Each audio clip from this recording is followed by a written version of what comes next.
취득세 최고 구간은 12%입니다. 종부세도 최고 구간은 7.2%입니다. 네. 양도세도 최고 구간은 82.5%입니다. 지금 제가 이 말씀 굳이 말씀드리는 거는 야당 후보든 여당 후보든 최고 구간에 대한 얘기는 아무도 안 하고 있어요. 예, 근데 실제로 좀 이게 실현이 될 거냐?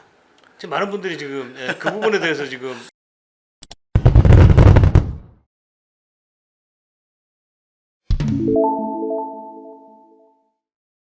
그 세금 관련한 얘기도 조금만 좀 짚어보고 이제 다음 주제로 한번 넘어갈게요. 세금이 지금 어찌 됐건 정부 물론 이제 촉발은 사실은 이제 여당과 야당의 이제 대선 후보들이 세금을 좀 깎아주자. 지금 부동산 관련 세금입니다. 종합부동산세라든지 양도소득세를 좀 완화해주자.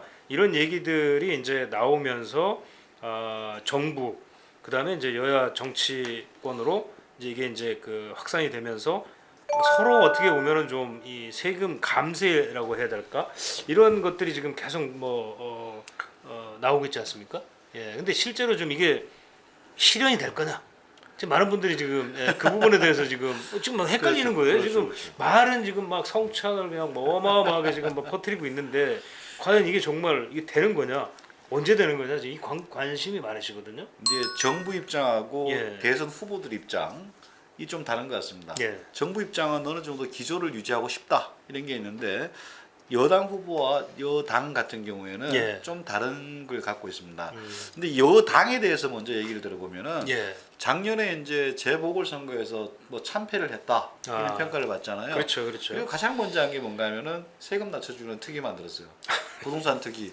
아마 김진표 씨인가 뭐가 특위위원장 하시면서 그 기억이 나네요. 예. 작년 한 5월쯤 될 거예요. 예. 그래서 몇 달 동안 그때도 얼마나 공부를 많이 뗀 줄 아세요? 그렇죠. 종부세도 검토하고 예, 종부세 뭐, 잘못 양도세 양도세, 낮춰주고 어마어마한 얘기를 하다가 예. 거의 유야무야 됐습니다. 아, 지금 나오는 것들을 또 보게 되면은 지금 이제 그건 당의 입장이고요. 예. 지금 이제 후보 입장으로 넘어가 보게 되면은 이 후보 여당 후보께서는 세금에 대해서는 뭐 다주택자를 거의 죄악시할 정도의 발언들도 많이 했습니다. 그렇죠. 많이 하다가 이제 최근 한 두어 달 사이에 딱 바뀌어서. 예. 제가 보기엔 전부 지지율이 날린 거죠. 지지율이 박빙이면은 예. 경쟁적으로 선심성 공약이 나오고 예. 지지율이 안정권이면은 아니 뭐 국토보유세 다시 국토보유세는 아니지만 다시 재난지원금 푼다. 예. 그 돈 푼다는 것들을 뭐 국민이 원하면 안 한다 뭐 이런 얘기도 한번 한 적이 있었거든요. 예. 뭐 그런 비슷한 식으로 왔다 갔다 하는 거 있어가지고 참 예측하기 어려울 것 같습니다. 지지율에 다 달려 있다라고 볼 수 있습니다. 예. 근데 야당 후보 같은 경우에는 일관되게 부담을 낮추겠다는 것들입니다. 예. 그래서 이제 여야가 지금 거의 뭐 비슷하게 수렴을 했는데 예. 그 기조를 보게 되면은 여당 같은 경우에는 이거 뭐 한시적으로 좀 낮춰줬다가 다시 올리겠다 예. 이런 입장이 있는 것 같고 야당 같은 경우에는 중장기적으로 낮춰서 민간의 여력을 좀 활용해서 주택난을 좀 풀어보자 예. 뭐 이런 게 있는 것 같습니다. 네. 그리고 또 이제 세금은 크게 보면 세 가지가 있잖아요. 예. 취득세, 그다음 보유세, 나머지 이제 양도세가 있는데 예. 취득세에 대해서 얘기를 하고 할 때는 이제 취득세는 뭐 청년주택, 생애 최초주택, 저렴주택, 실수요자 이럴 경우는 이제 취득세 왕창 깎아주겠다. 뭐 그런 게 있습니다. 예. 그러니까 제가 이 말씀드리는 거는 우리 지금 다주택자 그 최고 기준만 말씀드리면은 예. 취득세 최고 구간은 12%입니다. 그렇죠. 예. 10%. 그러니까 1억짜리 사면 1,200만 원 내야 돼요. 예. 10억짜리 사면 1억 2천만 원. 이게 굉장히 좀 어마어마한 높은 숫자입니다. 예. 어마어마한 세금이죠. 그다음에 종부세도 최고 구간은 7.2%입니다. 예. 매년 7.2%. 어마어마한. 그게 이제 농특세 포함하면은 예. 20년 내면 국가 가져가는 거예요. 그다음에 양도세도 최고 구간은 82.5%입니다. 차액이 뭐 1억이 나왔다. 그럼 8억 2,500만 원 국가가 8,200, 500만 원 가져가는 그렇죠. 거예요. 예. 그러니까 20%도 못 가져가는 거예요. 예. 지금 제가 이 말씀 굳이 말씀드리는 거는 야당 후보든 여당 후보든 최고 구간에 대한 얘기는 아무도 안 하고 있어요. 아, 예. 그 얘기를 드리고 싶은 거예요, 제가. 네. 최고 구간에 대해서는 얘기를 안 하고 지금 여당 후보든 야당 후보든 항상 하는 게 실수요자, 1주택자 뭐 여기에 대해서는 낮춰주겠다는 얘기를 하고 그렇죠. 있습니다. 예. 최고 구간에 낮춘다는 얘기는 아직 이런 방법 없습니다. 예. 그럼 아마 제가 판단하기에는 최고 구간 낮추면 국민들이 또 뭐 부자 감세 그렇죠. 이런 역풍이 부니까 예. 아마 그런 얘기 전혀 못 하고 있는 것 같은데 그것들이 나중에 시장에 더 악영향을 미칠 가능성이 있습니다. 예. 시장 정상화에서 봤을 때는 그런 것들도 한번 살펴봐야 되는 것들이죠. 그래서 취득세에 대해서도 이제 정상화를 가야 되는데 예. 뭐 문재인 정부든 노무현 정부든 뭐 보유세는 높이고 거래세는 낮추자. 이게 이제 기본 기조였거든요. 그렇죠. 근데 이번 정부는 둘 다 올리기 때문에 이쪽은 좀 조정이 들어오지 않겠냐. 그러나 최고 구간에 들어가신 분들은 기대하지 마시고 그다음에 이제 종부세가 들어가야 되는데 예. 종부세도 이제 뭐 3주택자 여기에 대해서 여당 후보께서 얘기하신 것들은 상당히 좀 왔다 갔다 합니다. 그 뭐 저 비싼 걸 기준으로 해야지 왜 숫자로 하냐 이런 얘기는 여야 후보가 똑같이 얘기하거든요. 예. 그래서 예를 들어서 서울에 30억짜리 한 채 가진 사람하고 뭐 지방에 세 채를 갖고 있는데 예. 전체가 합쳐서 6억이다. 예, 예, 뭐 예. 7억이다. 뭐 그러면 후자가 더 규제를 받아요. 그렇죠. 세금도 더 많이 내고. 예. 이게 과연 정당한 것인가? 여기에 대해서는 양쪽 다 뭔가 얘기는 하고 있는 것 같습니다. 양쪽 다 이제 거기에 대해서 개선의 여지가 있다라고 얘기하고 있는데 아직 뭐 그렇게까지 뭐 현실적인 건 나온 것 같지는 않습니다. 예.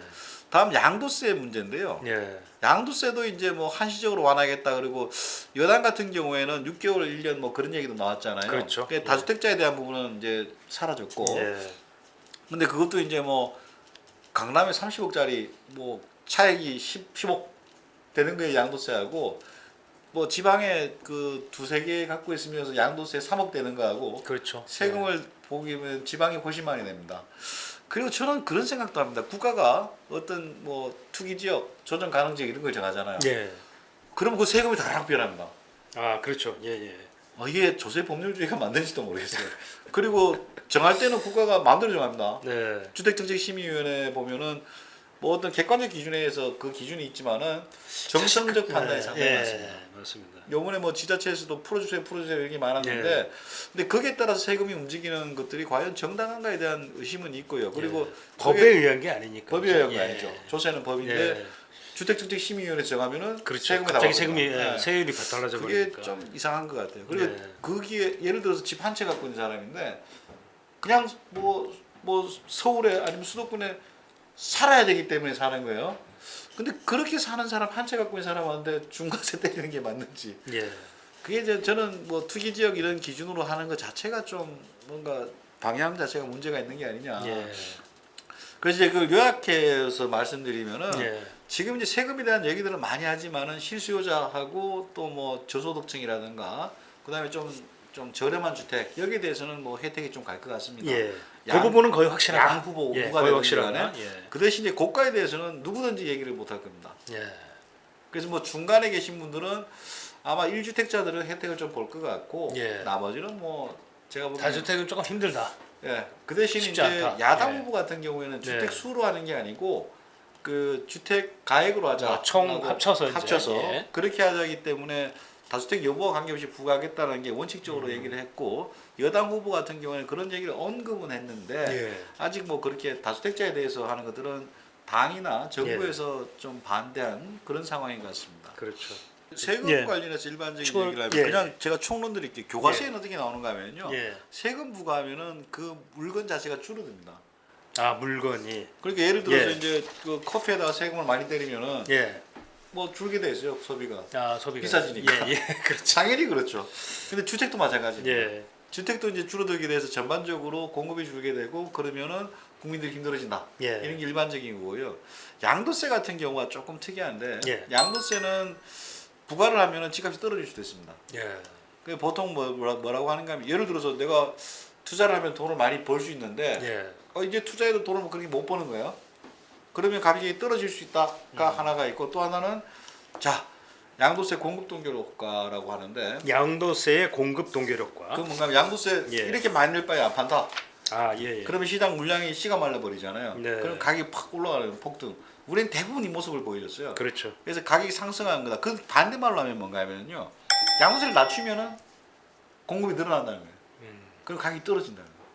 근데 여당 후보께서도 그런 얘기 했습니다. 예, 뭐 그런 얘기 좀 최근에 네. 나왔었죠. 근데 그게 뭐 굉장히 학술적으로 바람직한 뭐 근거가 있는 얘기라고 보시면 될 거고 네.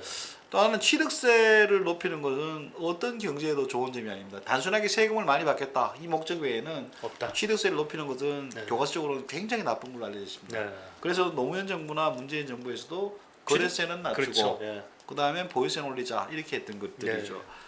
그리고 이제 지금 현재 이슈는 세금 관련해서 이슈는 그런 것들이 있습니다. 그 임대사업자들 세금과 관련해서 사실 그분들은 세금 혜택을 좀 많이 주셔야 되거든요. 예. 드려야 되는데 예. 우리는 사실 정부가 정책을 잘못하고 나서 그 책임은 그 사람들 다 이제 지게 있거든요. 예. 정말 잘못한 게 뭔가 하면은 아니 그 저 30억짜리 아파트를 임대 사업하는 사람 그 사람들한테 왜 혜택을 줍니까? 그 사람들은 혜택 안 줘도 되는 사람이에요. 그렇죠. 정책 설계를 잘못했습니다. 예. 우리가 이제 보통 할 때는 5억이나 6억 이하 주택을 임대 사업하면은 혜택을 주고 지금 실제 등록된 임대 사업자 등록된 주택이 한 90% 이상이 6억 미만입니다. 아, 90% 이상이 6억 미만. 예. 그한 10억, 20억 넘는 거 1%도 안 되는 거예요. 그렇죠. 근데 이제 또 여론이 야 저기 강남에 30억짜리 아파트 임대 사업하는 사람도 혜택 다 받고 있다. 그 사람만 자르면 되거든요. 그렇죠. 근데 서민주택까지 다 없애버려가지고 작년에 나온 신문 보니까 종부세 이거 내거나 이럴 바에는 차라리 철거하는 게 낫다. 아. 청년주택, 임대주택 공급하는 친구들이 예. 이렇게 이제 철거하는 경우도 나타났습니다. 음. 그래서 적어도 임대주택 그 저소득층이나 공급하는 사람들은 혜택을 줘서 공급을 늘리는 쪽으로 가야 되는데 예. 우리 설계를 좀 잘못해가지고 너무 그렇게 간 게 아니냐.